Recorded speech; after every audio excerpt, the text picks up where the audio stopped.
탕후루를 먹다가 치아가 깨져서 온 어린이 환자들이 있는 거예요. 그런데 사실 탕후루가요, 처음에는 약으로 쓰였던 거 아시나요?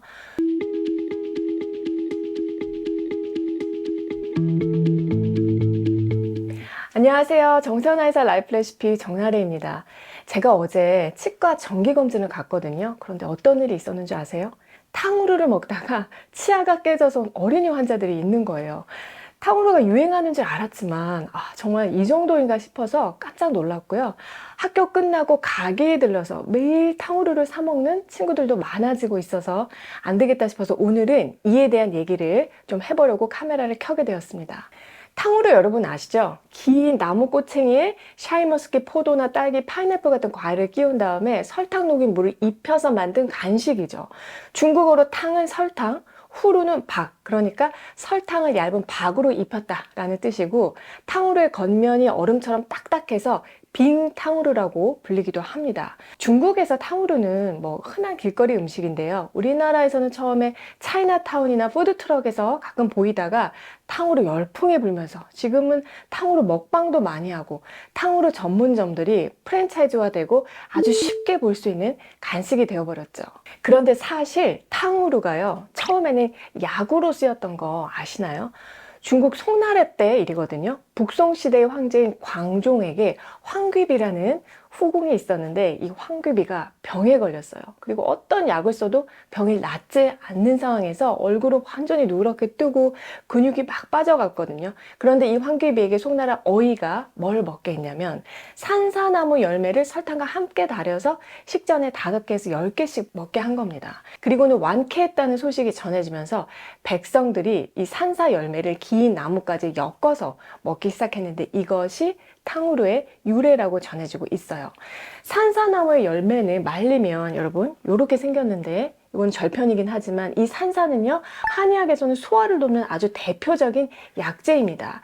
특히 기름진 음식을 먹고 자꾸 체하는 사람에게 효과가 정말 좋은 천연 소화제예요. 황귀비가 산사 열매로 만든 탕후루를 먹고 병이 나았다는 걸 보니까 아마도 밥도 약도 안 들어갈 만큼 체기가 굉장히 심하게 왔던 모양이에요.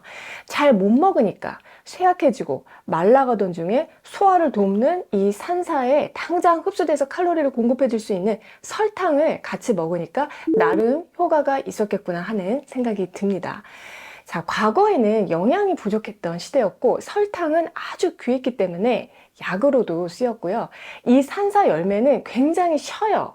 냄새만 맡아봐도 시큼한데 그래서 단맛과 같이 섞어 먹지 않으면 위장 자극이 굉장히 심할 수 있는데 이런 의미에서 산사와 설탕으로 만든 탕후루가 황귀비에게는 약이 될 수도 있었죠. 게다가 중국은 기름으로 요리하는 기름진 음식이 대부분이라서 중국인들이 식사 후에 이 산사 탕후루를 먹는 것은 어느 정도 소화에 도움이 될 수 있었습니다. 우리나라 사람들이 식사 후에 식혜를 마셨던 거하고 비슷한 이치라고 할 수가 있어요.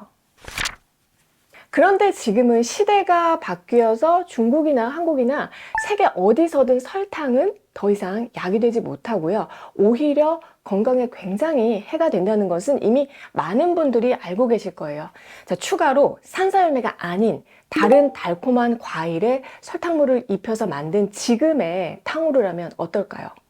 달달한 탕후루를 매일 먹게 되면은 가장 먼저 망가지는 장기가 있는데요. 바로 췌장입니다. 췌장은 우리 몸에서 인슐린을 만들어서 혈당 수치를 조절하는 굉장히 중요한 역할을 해요. 우리가 어떤 음식을 먹었을 때 이 혈액 속의 당분을 그나마 일정하게 유지할 수 있는 이유는 췌장이 그만큼 일을 하고 있기 때문이라서 췌장에 정말 감사해야 합니다. 탕후루 하나에는 보통 설탕이 10에서 25g 들어가기 때문에 꼬치 2개만 먹으면 성인의 하루 당뇨 섭취 권고량 50g을 꽉 채우게 되는데요. 이런 음식은 혈당을 급격하게 올리고 췌장에는 그만큼 과부하가 걸리게 됩니다. 그리고 사람도 쉬는 시간이 필요한 것처럼 췌장도 쉴 시간이 필요한데 소화 다 시키고 쉴만 할 때 탕후루 같은 달달한 간식이 들어가면은 어떤 일이 생길까요? 췌장은 끊임없이 일을 해야 하고 이런 상황이 계속되면 췌장이 힘들어 하다가 지쳐서 점점 혈당 조절을 못하게 되고 그러면서 당뇨병이 생기는 거예요. 이것은 마카롱이나 탄산음료, 아이스크림 같은 다른 달달한 간식들도 마찬가지인데요. 다만 탕후루는 과일로 만들었기 때문에 왠지 몸에 좋을 것 같다는 생각이 들 수가 있어서 사실 더 경각심이 필요해요. 과일은 먹는 방법에 따라서 혈당에 약이 될 수도 있고 독이 될 수도 있다는 거 기억해 주시고요. 아무리 몸에 좋은 과일도 탕후루처럼 해서 꾸준히 먹으면 췌장을 병들게 합니다. 췌장 다음으로 영향을 주는 장기가 또 있는데요. 바로 우리의 소중한 간이에요. 과일의 달콤한 맛을 내는 것은 주로 과당이고 설탕은 포도당과 과당이 1대1로 결합한 이당류입니다.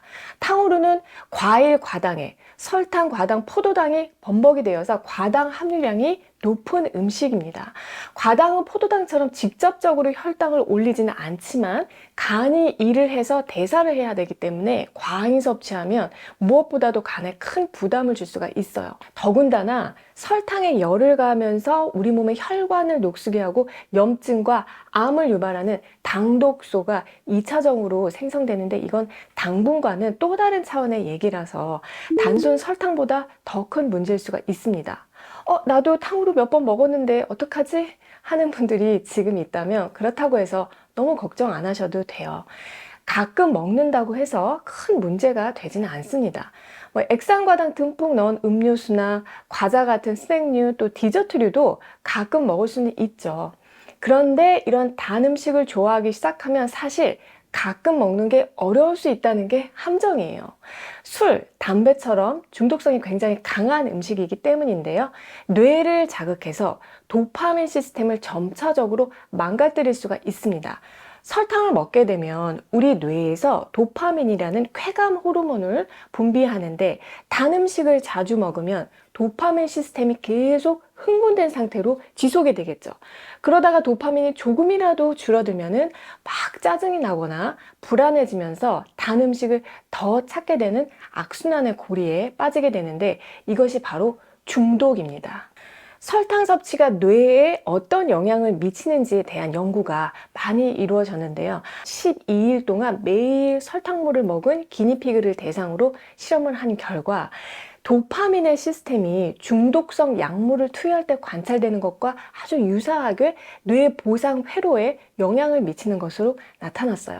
그러니까 설탕 중독이 약물 중독이나 크게 다를 바가 없다는 것이죠. 그래서 보통 어떻게 되냐면 마카롱이 유행일 때는 막 마카롱에 꽂혀 있다가 인기가 떨어지고 탕후루가 나타나면 탕후루에 꽂혀서 계속 먹다가 탕후루가 시들해지면 또 새로운 단맛으로 갈아타는 식이 되는 거죠. 종류만 바뀌는 것일 뿐 설탕과 당분에 탐닉하는 것은 똑같기 때문에 우리가 탕후루 열풍을 단순히 탕후루에만 국한지어서 볼 게 아니라 이런 시각으로 좀 더 넓게 바라봐야 할 필요가 있습니다. 마지막으로 탕후루가 망가뜨릴 수 있는 소중한 내 몸의 일부가 네 번째 치아입니다. 탕후루는 뜨거운 설탕물을 과일에 입혀서 차게 굳힌 상태로 판매되는데요. 특히 씹었을 때 그 바삭한 식감을 내기 위해서 설탕물을 입힌 과일을 얼음물에 차갑게 식히거나 냉장 방식으로 제조, 보관이 됩니다. 그래서 설탕 코팅이 더욱 딱딱해지고 집에서 탕후루를 만드는 경우에도 이 설탕옷이 두껍게 입혀지기 때문에 더 딱딱할 수가 있는데요. 탕후루를 깨물 때 부서지는 그 설탕 조각 때문에 치아에 직접적으로 문제가 생기는 사람들이 많아지는 것 같습니다. 특히 어린아이들은 치아도 약하고 구강 내 조직들이 모두 약한데 딱딱한 탕후루를 씹으면서 치아가 일부 깨지기도 하고 또 여러 조각으로 부서진 이 설탕 조각들이 구강 점막에 상처를 내기도 합니다. 구강 점막에 염증이 생기면 외상성 궤양이 생길 수도 있고 또 구강 내 상처 부위를 통해서 세균이 침투하는 문제들이 발생할 수가 있어서 어린이나 어른이나 모두 주의가 필요해요. 오늘 내용을 다시 한번 정리하면 탕후루는 입은 즐거울지는 모르지만 우리 몸의 네 군데 장기를 망가뜨릴 수 있다는 거. 첫 번째 췌장, 두 번째 간, 세 번째 어디였죠? 뇌, 네 번째 치아이고요. 왜 그런지 각각의 이유에 대해서도 말씀드렸습니다. 결국 몸과 정신 그리고 뼈의 일부의 치아 건강까지 위협할 수 있는 식품이기 때문에 중독 상황까지는 가지 않도록 우리가 주의가 필요하고요. 탕후루를 비롯한 단맛 나는 음식에 대해서 나나 우리 가족이 혹시 중독되어 가고 있는 건 아닌지 다시 한번 점검해 보셨으면 합니다. 과일은 설탕 없이 신선한 생과일 자체를 그대로 먹는 것이 건강에 가장 좋습니다. 여러분, 올해도 정나래와 함께 슬기로운 식취생활 하시고요. 저는 다음에 또 좋은 내용으로 찾아뵐게요. 평소에 어떤 음식을 어떻게 먹으면 좋을지 개인적으로 궁금하신 점 있으시면요. 식치 상담소로 사연 보내주시면 1:1 코칭을 해드리고 있습니다. 영상 아래 정보랑 그리고 고정 댓글에 신청하는 링크 있으니까요. 들어오셔서 작성해 주시면 되고요. 컨텐츠 특성상 사연이 채택 시까지 1개월 이상 걸릴 수 있다는 점 양해 부탁드리고, 유튜브나 인스타 DM으로 언제 소개해 주냐고 문의 주시는 분들이 많으신데 일일이 저희가 답변 드리지 못하는 점도 양해 부탁드립니다. 사연이 채택되신 분들께는 저희가 개별 연락 드릴 테니까 편한 마음으로 기다려 주셨으면 하고요. 채택된 사연은 식취상담소 코너에서 확인하실 수 있으니까 보시고 도움 받으셨으면 합니다.